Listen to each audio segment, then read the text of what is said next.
Middag julle almal. So ek loop so 'n bietjie in my tuin rond en ek dink toe ek kom share sommer met julle hierdie amazing geleentheid wat oor my pad gekom het. Ek het ja gesê vir digitale bemarking en julle, it changed my life. Kan ek net vir julle sê, vir die mamma wat by die huis sit of vir die H2A manne mamas, even die H2A manne.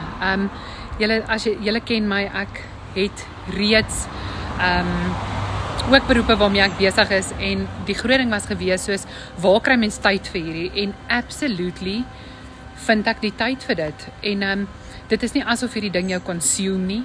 Jy kan dit in jou ekstra spaartyd doen. En dit het 'n ekstra passiewe inkomste wat jy kan maak. Dit is regtig waar jy 'n program koop en jy 100% van die profijt kan maak. Ek gaan definitief as julle nog wil, jy weet nog daarvan wil weet of meer daarvan wil weet of so, ek gaan my nommer in die caption sit hier onder. So as jy reg is om jou lewe te verander, kontak my. Stuur vir my yes, sit vir my 'n thumbs up daarso in my comments hierso below en dan gesels ek met jou.